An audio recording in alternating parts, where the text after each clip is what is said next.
Time for another in our series, Living the Dream. And this week, we meet an all-American girl whose passion for English literature has brought her from Arkansas to Casterbridge. Yeah, PhD student Jacqueline Dillion visited Thomas Hardy's house because she's writing a thesis about his work. She went as a tourist, but ended up moving in. Sarah Farmer left the madding crowd far behind and headed into Hardy's Wessex. Among the few features of agricultural England, which retain an appearance but little modified by the lapse of centuries, may be reckoned the long grasses and furzy downs that fill a large area of certain counties in the south. The words of Thomas Hardy, who lived here in Dorset, and of course is known as a famous novelist and poet, but he was originally an architect. And in 1885, he built Max Gate. He and his wife Emma lived here for the rest of their lives. I've come to meet the current occupier, a newcomer to Hardy's Wessex. American student Jacqueline Dillion only came to study English literature, but she ended up living in the heart of it. I was living in London before and trying to write this thesis, but I kept feeling cold here. I thought, it's not right to write it in London. I need to be writing in Dorset, in Hardy's world. And so I decided to move out to Dorset, but it was a complete surprise and blessing to be offered Thomas Hardy's house by the National Trust. I was speechless when it was offered. And being in this spot, does that kind of energise you more to write about it? It does, it does. At first, when I first moved into the house, I couldn't even bring myself to read Hardy because I was self-conscious and embarrassed.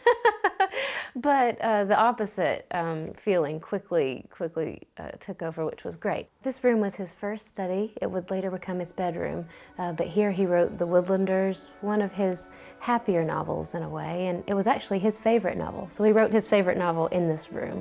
When all the hustle and bustle of the visitors has died down, then I will return to the study and write with a bit of peace and quiet, and I really feel it, that evocative sense of everything that's gone on before. And I've also slept in this room like Hardy did. Do you sleep in his bed?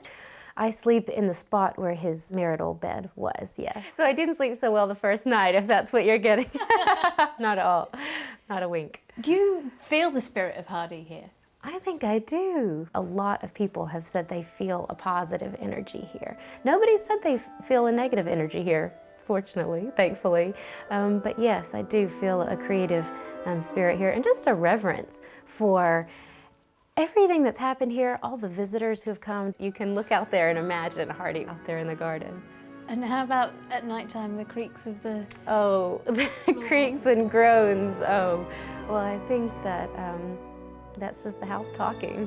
The sun rises in the east from this window, and it floods in this glorious light.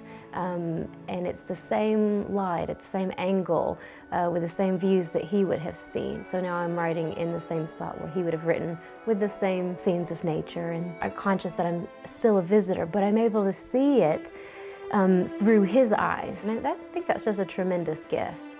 My first priority is the thesis, but after that I'm going to stick around for a good while longer. But I like to think that he would not mind me being here. Jacqueline Dillion, very, very lucky girl to live there. Fabulous.